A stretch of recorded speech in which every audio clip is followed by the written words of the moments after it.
The third season, we've mainly concentrated not looking at where the geophysical anomalies are that we'd looked at for the last 2 years. We've come back to where the known archaeology was found largely within the pipe trench. Originally, in the pipe trench, a Roman wall was found when it was being constructed, manholes were being put in, that a Roman wall was found. And we thought maybe that pipe trench had completely destroyed it. But what we've actually got is it still survives in the ground. So we've extended a test pit adjacent to where the pipe trench was. We've got the footings of the Roman wall, the very lowest level of stonework for the Roman wall. One of the questions that we had that we wanted to answer, which we hadn't sorted out before when the pipe trench went in, was which is the interior and which is the exterior of the building. And now looking at the surface that we've excavated down to, on that side of the Roman wall, we've got much more irregular rubble, mortar and tile. And we think that's the demolition collapse material from the Roman building. On the interior, which is this little area here, there's not much stone, there's little bits of mortar, and it's as if maybe we've got the sort of destruction levels of a sort of mortar floor within the building. So we've established that the wall does still survive, which side of the building is interior, which side is interior. What we weren't sure about then is how big is this building. So the wall footings that we found, if you see here, we've got a wide trench that was dug here. Small stones were put into it, closely compacted.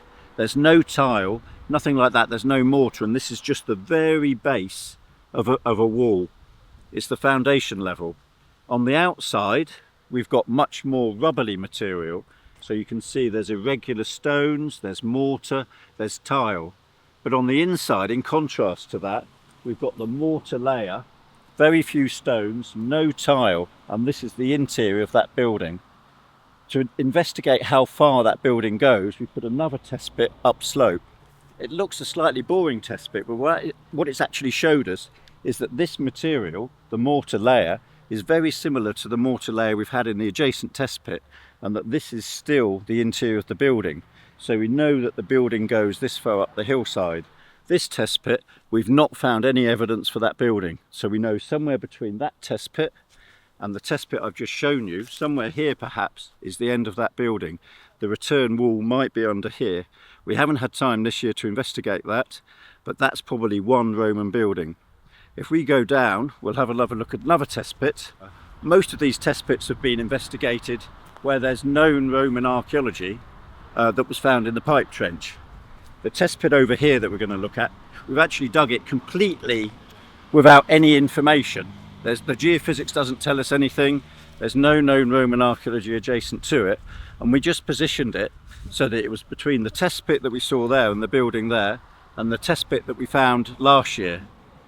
Within this test pit, we've dug down through the turf, through the medieval, post-medieval plough soil, and we've come down straight onto a Roman stone surface. It's possibly the corner of a Roman surface. It might be a yard surface, it might be the corner of a building. We know the depth of it, which is very important. If we're going to come back in another year, we need to know the depth that these deposits occur at, so that if we were to consider coming back with a machine, we can take it off by machine and we know the level that it's safe to dig to. So basically this trench, we didn't know what was here. We found a Roman surface. We've also found a Roman post hole. So in here, there would have been a post constructed in the Roman period. We don't know whether it's the post of a building or a fence line because we've only excavated it in a sort of evaluation test pit in a 2x2. The other test pits we'll go and look at, up past the gazebo, upslope, are where we've looked at features that were found in the side of the pipe trench. So when the construction was going in and the machine was digging out the side, features were observed. Concentrations of stone, mortar, Roman finds. And what we've done is we've gone to investigate the areas adjacent to them. So this test pit, which looks a strange shape, we originally started off excavating just a 2x2 area, so 2 meters by 2 meters. Because it was quite interesting, we were finding features and Roman finds, we've extended it in all directions. If you look down into it, we've got a very steep cut here. This is the natural geology, so this is the level of drift geology that the Romans would have been digging into. We've got a cut here that was dug into by the Roman period. that actually corresponds with one that we found in a test pit dug in the first year here. We found the edge of a feature. We thought it could be a terrace or it could be the edge of a quarry pit. We've now got this feature again. There's no evidence of another side, so we think it is the terrace that was dug into the hillside in the Roman period, partly to assist in construction. So we've got the cut is actually the terrace cut into the hillside, and then it's gradually got backfilled over time, and then we've got evidence, further evidence for rubble, stone footings. So in this test pit we've got this mass of limestone rubble. Most of it isn't coarse, so it doesn't have straight edges, so probably it's rubble derived from a building but not necessarily robbed from it. There's a small area here that looks as if it's slightly more intact. The possibility is that we've got an in situ wall here, and then the wall has collapsed this way, and this is the rubble derived from that building. So Roman wall collapsed, we've got the debris from it here. The debris consists mainly of irregular stones, some limestone and quite a lot of mortar. This year we're hoping that we're going to draw a line under the excavation in terms of the evaluation phase. So everything we've done to date has been to investigate where the Roman archaeology occurs in the field. And this year has been really successful because every test pit that we dug, 6 of them, has all produced Roman archaeology. The other years we haven't always found Roman archaeology. So this year the results are that we know where the Roman archaeology is within the field. If we were to come back, we know exactly where the archaeology is that we can focus. We also know the depth that the archaeology has.